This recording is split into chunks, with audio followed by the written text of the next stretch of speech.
We have another couple talking about support 1v1s coming back and talking about support. Ceros versus Loop. Ceros definitely not a support, but Loop is in the loop. He's going to be banning out the Zillion up against Ceros. Maybe just banning out all the signature champions.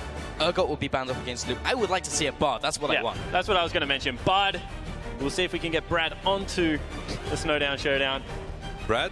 That's what we call Bard. Just rearrange some letters. It's the same with like Olaf. You rearrange the first couple, you get Loaf. Well, the 1v1 map is basically a fight club. So Brad is perfect for it. Bam! Just to expand. Very nice. I actually like that. I got the reference and everything. Knowledge. Anyway, Urgot, Varus, and Kindred will be the next couple bans. Still open is Nunu. I couldn't tell if that was a freeze frame or Loop was just stuck like that. Caitlyn is the final ban coming out from Loop. And what will it be from Ceros? Gangplank is available. We've already seen it work once. It was Archie that pulled it out. It's Fortune. So many good 1v1 Ceros played Varus last time. Draven. That has been banned. Draven. Well, we know the counter is Draven now. That's Twitch. So, and Draven's banned away. So there you go. Kalista instantly locked in from Loop, and Cassiopeia as well. Okay, taking a page out of Optimus's book here. So this is going to be such a high mechanical showdown because you have the loopity-loops, I mean the hoppity-hops on the Kalista, and then you have the Cassiopeia that needs to land her poison. So this is going to be raw. I still really wish someone would play Xin Zhao into all these AD carries. I just don't understand what is going on, guys. No. I want Michael Jarvan because like at level 1 you have the Q, you have the passive that works with the minions perfectly, you can Q the enemy and then just push for the all-in. Michael Jarvan for the dunk. Jarmander himself. I really just want to see one of these all-in champions, like you mentioned, the Xin Zhao, the Jarvan, all these strong top lane. What about Maokai? AD Maokai. I was going to run this past you. AD Maokai. You Q the wave, then you take W, and then you just go in and punch him in the head with your fist. I can see it work. Sounds like a scary movie, like a tree coming at you, like the Revenge of the Trees. You guys have been writing on paper for so long, now we fight back. And honestly, that would work into either of these picks. The Maokai? Yeah, the Maokai. I would have to try it out. You're not allowed to. You have to play Caitlyn. Sorry, mate. A little sad. I actually really want to see that Maokai now. But Ceros on this Cassiopeia once again. Kalista will be the pickup from Loop. And once again, the Duran's Ring and Duran's Blade. So nothing out of the ordinary here. Both of our heroes have picked up a trinket each. Ceros is the first one to the bush, zones Loop away with Q with the Noxious Blast. And once again has a flash. So we'll see whether Ceros is able to make the flash work, just as Optimus did, to dodge a couple of spells and get some CS. And the exhaust as well. I guess they were sharing notes. Yeah. It's just not. Well, you can flash the Kalista Q, that's something. Trying to justify it here. Yeah, that's true. There's only one Skull Shot in Loop's kit that he can use. I want Loop to BM, just take W and send a Sentinel out. There you go. That's some CS. Like, there is a small window where that might actually be okay, like if you don't have a ward and you shove it into the bush, but the damage you get from both Q and E is just too much. To be fair, the Sentinel is another mind game. It screams in your face when it pokes you. It always freaks me out. Well, Ceros getting a lot of damage out here, but so is Luke. Is actually starting to get the rent stacks out. There comes the Ignite. Luke going for the all-in. The exhaust coming down as well. Oh, he took a turret shot. Takes the turret shot. Ceros already used his flash defensively, though. But he has double potions running right now versus the one of Loop, and if level 2 hits, Ceros may have a window. But Loop has all the CS. He has 4 times as much CS as Ceros has. Loop following after with the autos. Now 5 times the amount. Yep. Now 6 times the amount. When does it end? When it never ends. Loop is backing up. He's got that level 2. Ceros now underneath that turret as well. And Ceros just doubled his minions. It's quite depressing actually watching him see it's on the turret. There we go. Luke didn't recall. I actually think that's a really big error because he was so far ahead in minions. Especially on the cannon wave. Especially on the cannon wave. So hard to push out. Should have gone back. Now all of a sudden Ceros can push, get level 3 first. Level 3 goes over to Loop though. Ceros literally just landing Q and E. Now there's the level 3. Does he go for Miasma? Just another point in E. There comes the Miasma for the zone control onto Loop. Comes forward with the Pierce. Doesn't quite connect with Ceros.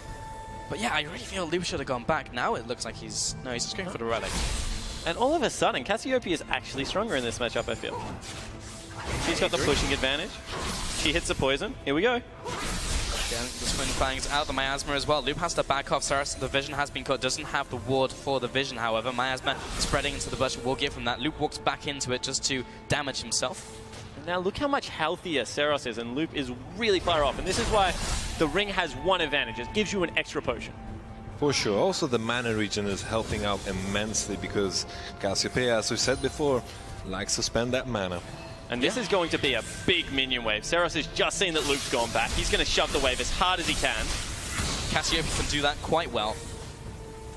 Q's coming out, should be gone. Ceros can go back to base while this is underneath the turret. There isn't a minion wave for a while. Perfect timing by Ceros. Yeah, and Ceros all of a sudden 9 minion CS. That is absolutely massive. Loop coming back in. He's not going to get a lot of these. All these are horribly set up to CS. He just didn't get that one, didn't get that one. Gets one. I think one out of, okay, two. Two out of around 6 or 7 there. And it's a cannon creep wave. This is like the second time we see a Cassiopeia just randomly coming back after looking like she's in a losing position. And it's all about hitting some Qs. She landed some Qs and all of a sudden, bam, flash out. Loop took a turret shot. We're once again back on step 1, mind games. Mind games. Once again, looking at the Fairy Charm. I swear to God, if Ceros builds a tier now, I don't know what I will do. But Loop now pushing in. This is only really good for Ceros because as long as Loop is walking towards it, very easy to land those Qs. As soon as Loop starts, I just realized in this matchup it's actually really difficult for Loop to start dodging these Qs if Ceros does it reactively. Because as soon as he's locked into an auto attack animation, he has to go one way and Ceros can just predict it. And right now he's landing every single Q, every single E, but the Ren comes out from Loop. Those aren't even skill shots, he can land them every single time. And they trade fairly evenly. Yeah, and Ceros is picking up a lot of CS here. He still maintains that 6 CS lead. Loop kind of running out of options right now because he's losing sustained trades. Cassiopeia slowly stacking up that passive. Maxing Twin Fang as usual, not looking just for the poke, but for the all-ins. Exhaust is coming up, is now just come back off cooldown for Ceros. Loop still has both offensive summoners. Flash is still off cooldown, or on cooldown rather. And once again, we're in this war of attrition. Yeah, this looks like another game that will go the distance, because I don't really know how either kills each other right now. So Loop wants it. Well, literally, as you said, that's one they're going to go for the all-in. And Ceros dropping low, looking for the Ren. Not going to be quite enough damage. Takes that tower shot. Had that Q landed, that may have been curtain. Ceros still doesn't have the flash, but he'll have it before Loop has his summoners. Yeah, and the ultimate is going to be much more effective out of Ceros, because he can actually use it. Yep. So as soon as that flash is available, he can go all in. So the problem that I'm imagining now, the Kalista jump, she always jumps backwards if she wants to go back. So the Cassiopeia ult is going to be so easy to land. She always faces her targets. That's actually quite a big deal. And Luke keeps walking through poison. Yeah, you know, it's a unique strategy. We'll see how it pays off as the game progresses. Currently, not well. Luke will go back to base. What's he going to pick up? What would be a good item choice here? I guess Hex Drinker is kind of just a go-to. Never mind, just going to go for the Vamp Step. So he's going for the long game. Certainly is. Both of them want the 100 CS at this point, it looks like. Tier will be picked up, I assume, from Ceros. Nope. Don't know why I speak sometimes. Yeah. Well, we were completely off. Both of us were off of those item protections that spawned, so... Loop coming back into lane is level 6, doesn't really mean anything. Ceros is level 6, that does mean something, has the Petrifying Gaze, has Flash as well. Explain the Mana Crystal to me. Why would you ever get a Mana Crystal? For mana. I'm sorry, but I don't have anything else to say. Like, I was assuming, like, sure you want to go for the most cost-efficient buy. If you finish the tier, you're investing in something that is better later. Oh, he got him. Oh, he gets the stun as well, and Loop is dropping low. This should be the kill for Ceros. That was just a perfect ultimate coming in for Cassiopeia, and even just crawls across the floor. And it's exactly what you said. He just telegraphed the way that he was going to jump. Yeah. Mid-air, he just gets absolutely nailed, and Cassiopeia walks away with another victory. It's like, Kalista's always going to jump backwards, and it's so strange, once again, a scenario where the opponent of Cassiopeia is ahead in the early game, and kind of screws up in some kind of strange way, twice baited by a flash to take a turret shot. Very, very strange. Yeah, that was not a good, I guess, mid-game, can we call it that, at about the 3.5 minute mark for Loop there, because he did exactly what he said. He took 2 turret shots this time. Even